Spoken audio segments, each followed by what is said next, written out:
good day sir. So ngayon po ito po yung mga nahanap po namin bag sa mga gawa po ng aming klase.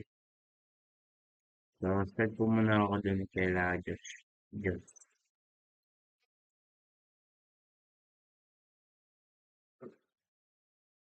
So yung first po namin na nakitang bag dito which is yung sa surname pati name. Hindi po siya pwede, pwede po siya makapag-register na account kahit ginagamit mo is number.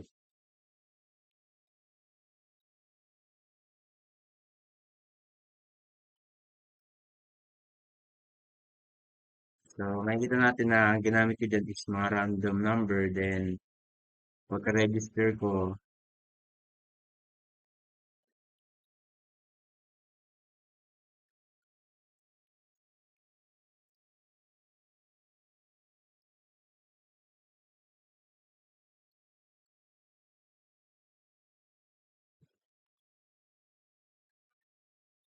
Yan. So, pagka-register ko, still nakapag-create pa rin po siya ng account. So, para naman po sa second bag natin is yung sa create account po nila para po dun sa ah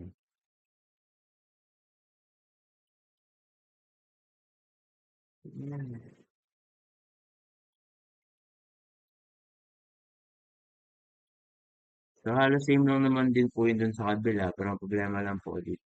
Dito na po yun sa mga stock nila which is yung kung sino yung gagamit. Like, for example,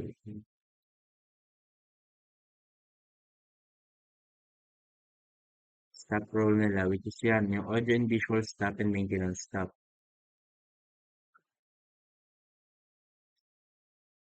So, dyan sa audio and visual stock, makakapag-create pa rin po ako ng account kahit na number lang yung gamit ko.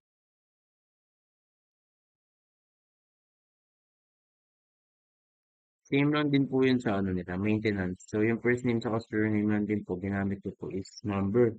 But still nakapag-create pa rin po ako ng account. So yan po yung third bundle.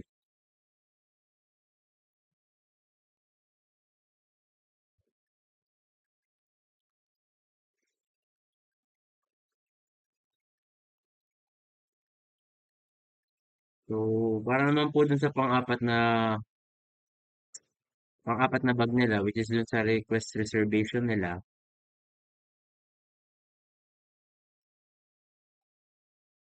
So yan po yung yung pang-apat na bag is nakakapag ano siya, nakakapag-reserve siya kahit na lagpas na dun sa date like for example yan 2000.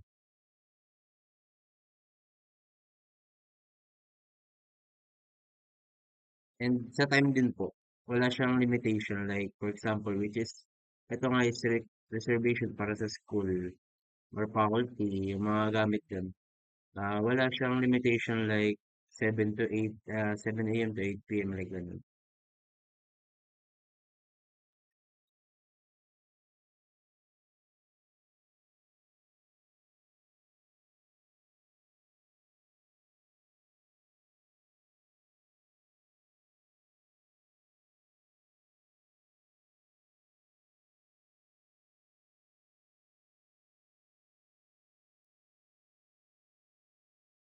So sa fifth bag naman po natin, so sa fifth bag po naman natin, mapapansin natin doon sa reservice na wala po yung name ng account. It is makakapagawa ka uli kahit na maglagay ka dyan ng other name na hindi kasama dun sa account na ginamit mo. For example, yan, naglagay kami ng pangalan namin, which is Jaden Alexis. Then try uli namin i-create. Still nakapag-create pa rin po kami ng account. Request reservation pa.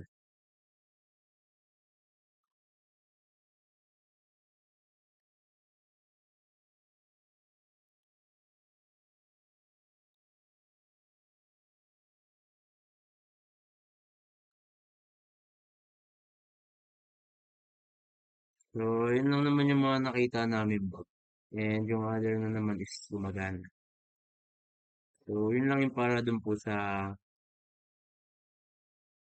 facility reservation system po ng faculty.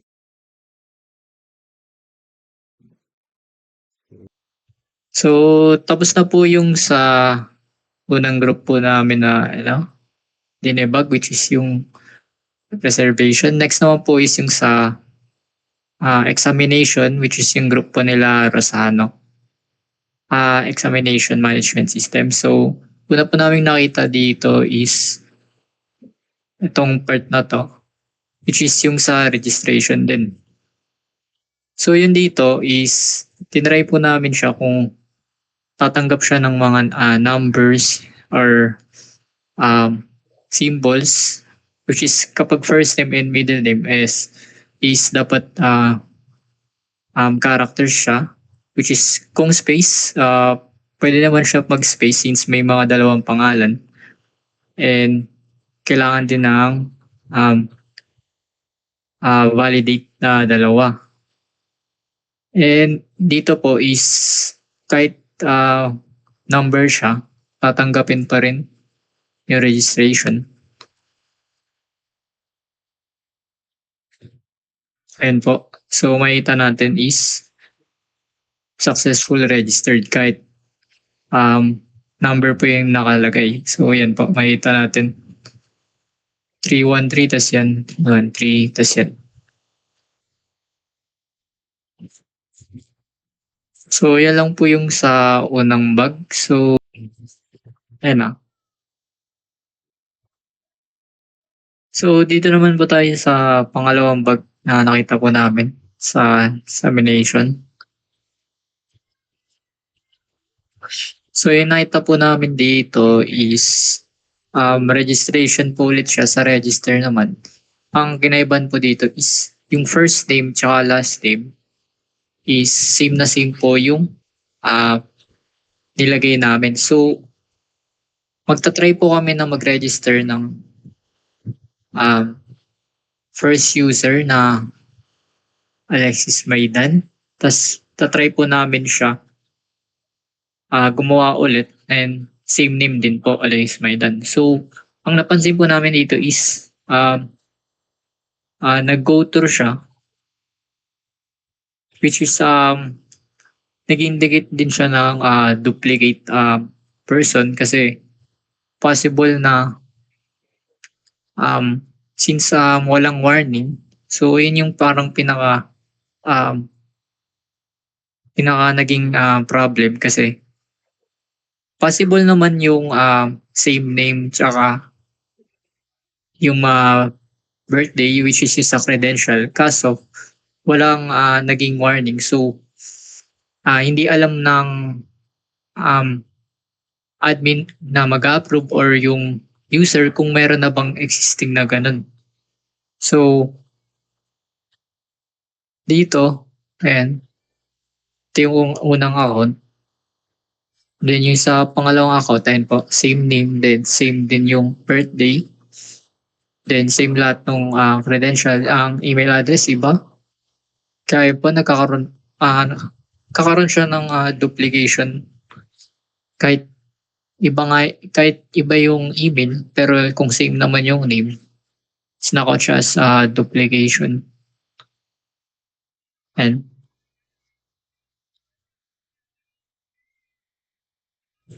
ayan, kaya same din po. So kaya po namin siya na-consider as bug.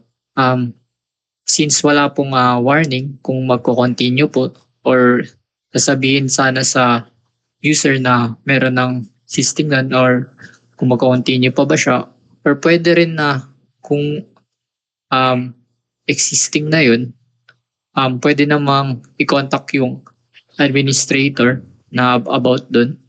Like titignan nila kung meron ng naka-register na same talaga ng credential. And since exam to, mas strict dapat sa register para maiwasan yung duplicate na credentials sa yung account. So yun lang po sa bug na nakita po namin sa group ng examination management system. So thank you. So next naman po natin na nakitang bug is sa QPark naman po. is i-play po. So yung sa kanila naman po is problem po sa Windows po. Yep. So, naitan po natin na maximize po natin. And kapag napag-login po, minimize po, hindi po siya nag-maintain. And yung isa din po na bug is kapag pinindot po natin ulit yung sa maximize, hindi po nag-maintain or na-stretch yung picture or yung background po nila. Ang tatry po natin yan. Ito po na-stretch po pero kapag yan, login when I click ulit yung sa logout, maximize. Ayan, hindi po siya nag-stretch. Ganun. Ayun lang po. So, ito po yung next naman para po sa room utilization na bag na nahanap po namin. So, bali isa lang po ito. So, yung nahanap po namin is yung pag nag-register ka po ng duplicate. So, bali ayan po yung nalabas error po, may kita po natin dyan. Yung duplicate entry po ng email na yan, pero nagsisend pa rin ng email. Nakakaset pa rin po ng email. Kaya lang naman po yun para sa error niya.